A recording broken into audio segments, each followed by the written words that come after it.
Sean bienvenidos y bienvenidas a Contexto Global aquí en la pantalla de France 24. Yo soy Juan Popiales y es un placer estar con ustedes.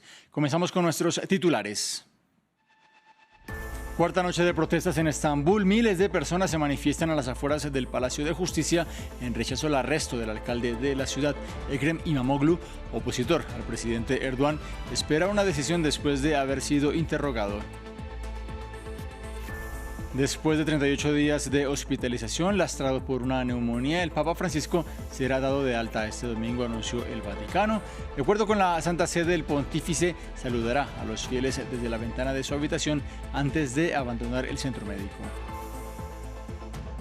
Venezuela anunció que retoma los vuelos de deportación desde Estados Unidos. Se trata de una noticia que llega después de las amenazas de la administración de Trump de imponer más sanciones al país y luego del envío masivo de ciudadanos venezolanos desde la Unión Americana a la megacárcel de Nayib Bukele en El Salvador.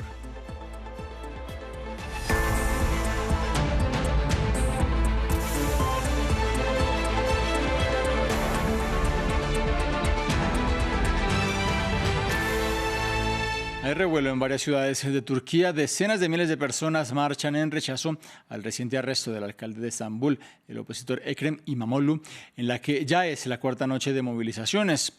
Las marchas tienen lugar desde Ankara, la capital, hasta Esmirna, pasando, claro está, por Estambul.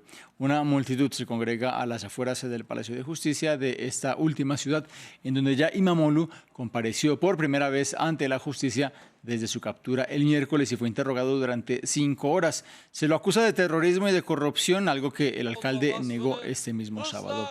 De acuerdo con el ministro del Interior, Ali Yerlikaya, se registraron 343 detenidos para la noche del viernes. El arresto de İmamoğlu llegó días antes de que el Partido Republicano del Pueblo lo nominara oficialmente como su candidato presidencial para las elecciones de 2028. Sobre las manifestaciones habló el presidente Erdogan. Durante 4 días han estado haciendo todo lo posible para perturbar la paz de la nación y polarizar a nuestro pueblo.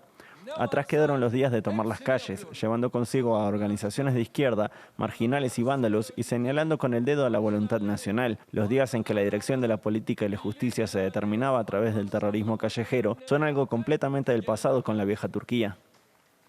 El líder de la oposición israelí, Yair Lapid, advirtió que convocará una huelga general si el primer ministro Benjamin Netanyahu se niega a acatar la decisión del Tribunal Supremo de congelar el despido del jefe de la seguridad interior de Israel. La medida de destituir al jefe del Shin Bet, quien se llama Ronen Bar, ha agravado las ya importantes divisiones existentes en el país. Protestas masivas en Tel Aviv. Los manifestantes están indignados con el primer ministro Benjamin Netanyahu, a quien ven como una amenaza para la democracia del país. El líder de la oposición y ex primer ministro Yair Lapid estaba en las calles. Este gobierno está haciendo todo lo posible para iniciar aquí una guerra civil. Netanyahu está presionando abiertamente para ello. No lo permitiremos. Lucharemos por el país y no dejaremos que lo destruyan. Yair Lapid llamó a una huelga general si Netanyahu se niega a obedecer una decisión del Tribunal Supremo que congela el despido de Ronen Bar, el jefe del Shin Bet. Pero el primer ministro dice que corresponde al gobierno decidir quién dirige la Agencia de Seguridad Interior. Ronen Bar no seguirá siendo jefe del Shin Bet, no habrá guerra civil e Israel seguirá siendo un Estado democrático.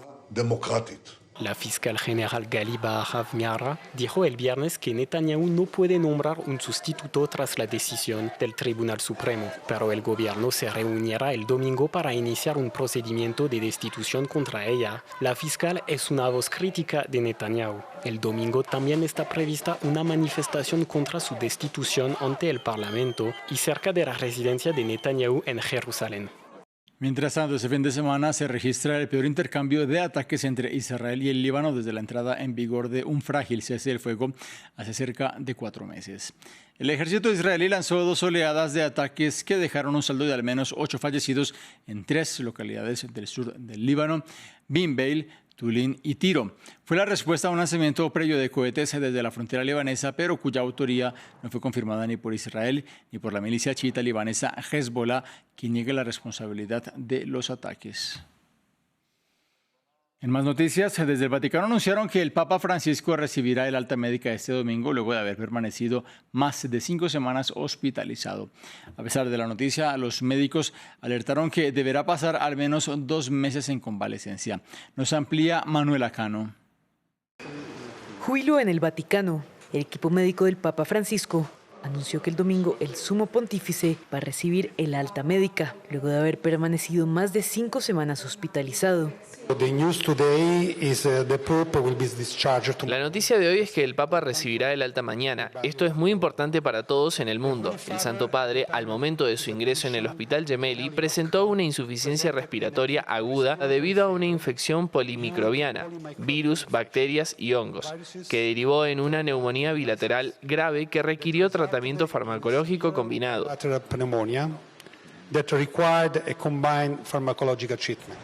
pesar de las noticias optimistas, el Papa deberá permanecer 2 meses más en convalecencia y advirtieron que tomará un tiempo hasta que sane por completo.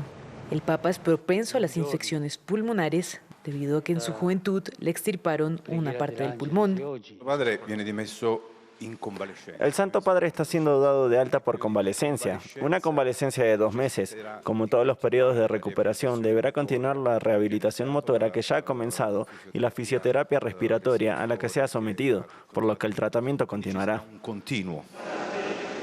La noticia atravesó el océano y emocionó a los fieles de su país natal, Argentina. ¿Cómo no vamos a estar contentos? Y te digo que la piel, cuando hoy escuché la noticia, me emocioné tanto, pero fue algo, no sé cómo decirte, que no tiene explicación.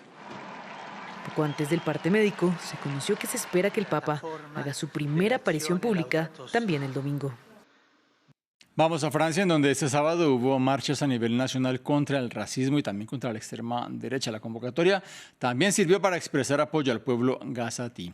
Fueron al menos 91.000 personas las que salieron a protestar en todo el territorio galo, de acuerdo con el Ministerio del Interior. Según esta misma cartera, en París, la capital, fueron más de 21.000 las personas que protestaron por las calles en donde tuvieron lugar varios enfrentamientos con las fuerzas de seguridad. La convocatoria se realizó un día después del Día Internacional para la Eliminación de la Discriminación Racial, establecido por Naciones Unidas para el 21 de marzo. El presidente de Estados Unidos, Donald Trump, avanza con su agenda antimigratoria. El magnate anunció que revocará el programa humanitario para venezolanos, haitianos, cubanos y nicaragüenses que impulsó la administración previa de Joe Biden y que garantizaba permiso de residencia a más de 500.000 de personas. La medida entrará en vigor el próximo 24 de abril. Para entonces, los migrantes que estaban amparados por este permiso y que no hayan abandonado el territorio estadounidense quedarán expuestos a las deportaciones. Trump defendió que su objetivo es acabar con la migración clandestina. Sin embargo, la revocación de este programa puede generar el efecto contrario, ya que va a dejar indocumentadas a personas que ahora están en una situación regular.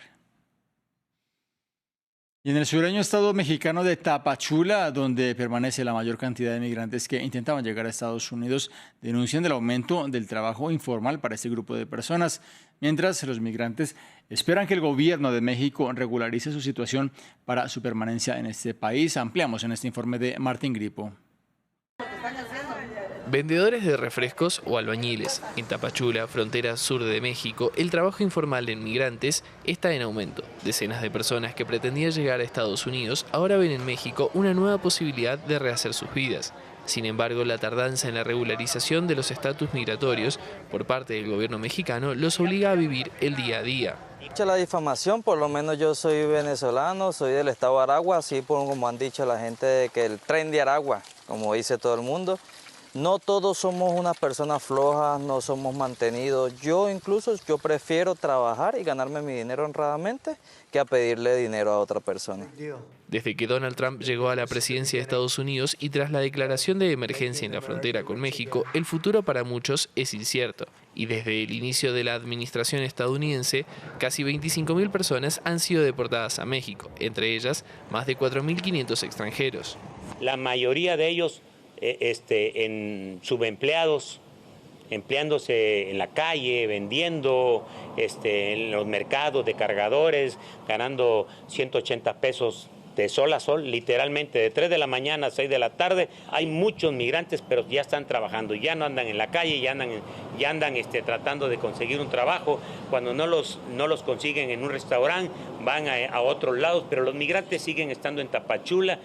El trabajo informal es la única opción de subsistencia para muchos. Incluso en Tapachula denuncian el aumento del trabajo sexual.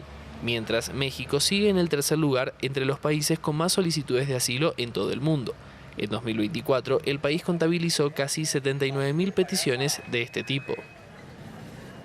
En más noticias de la región, el gobierno de Venezuela dio a conocer que acordó reanudar los vuelos de personas deportadas desde Estados Unidos, los cuales se habían suspendido hace un mes, en medio de un intercambio de señalamientos de boicot. Será desde este domingo cuando se retomen estas repatriaciones, dijo Jorge Rodríguez, presidente de la Asamblea Nacional y jefe negociador del Ejecutivo caribeño. Esta noticia tiene lugar una semana después de que Washington enviara a 238 ciudadanos de Venezuela señalados de pertenecer a la pandilla Tren de Aragua a una megacárcel en El Salvador. Venezuela informa que en el marco del plan Vuelta a la Patria y con el propósito del retorno de nuestros compatriotas a su nación con resguardo de sus derechos humanos, hemos acordado reanudar con el gobierno de los Estados Unidos la repatriación de migrantes venezolanos con un vuelo inicial mañana domingo 23 de marzo. Migrar no es un delito y no descansaremos hasta lograr el regreso de todos quienes lo requieran y hasta rescatar a nuestros hermanos secuestrados en El Salvador. En Bolivia, cerca de 2.000 familias de la Amazonía siguen en riesgo por las inundaciones en sus comunidades y ahora temen por la escasez de agua potable en una temporada de lluvias que hasta este sábado deja más de 700.000 personas afectadas y al menos 49 muertos. Veamos el informe. Varios miles de evacuados y problemas en el abastecimiento de agua potable son las consecuencias de las recientes precipitaciones en la región boliviana de la Amazonía. Son más de 700.000 personas afectadas desde el inicio de la temporada de lluvias, que también ha dejado decenas de muertos. Las rutas y caminos anegados llevaron a los locales a tener que trasladarse en embarcaciones, mientras se desarrollan los trabajos de evacuación. Esa comunidad quedó bajo el agua, sus casas, su vivienda. Ahí estuvimos llevando y estamos hasta ahora llevando agua, un tanque con 3.000 litros de agua todos los días porque donde ellos consumían el agua, sus bombas están ya contaminadas y ellos se encuentran todavía con carpas sobre orillas de la carretera con sus animalitos y lo cual están todavía viviendo ahí. Cerca de 8 toneladas de ayuda humanitaria serán distribuidas en la Amazonía para los damnificados. Durante la temporada de lluvias, que va de noviembre a marzo, el gobierno ha registrado casi 4.000 comunidades afectadas en todo el país y más de 700 viviendas completamente destruidas. Fue algo inesperado para nosotros. Teníamos entendido de que en este año no iba a incrementar mucho el agua, ¿no? Pero fue una sorpresa.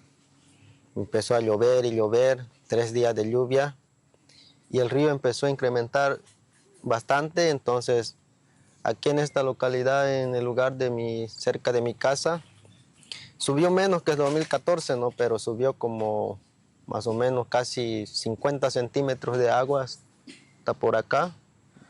El Senado de Bolivia aprobó durante la última semana la solicitud de un crédito al Banco de Desarrollo de América Latina y el Caribe. Unos 75 millones de dólares serán destinados para atender estas emergencias. Cerramos un poco a oscuras porque este sábado las luces en varias ciudades del mundo se apagaron con motivo de la hora del planeta. Desde Taiwán, Nueva Delhi o París, en imágenes, edificios emblemáticos como la Torre Eiffel se sumieron en la oscuridad como parte de esta conocida campaña del Fondo Mundial para la Naturaleza destinada a llamar la atención sobre la emergencia climática por la cual atravesamos. Una iniciativa a la que se suman más de 190 países desde el año 2007.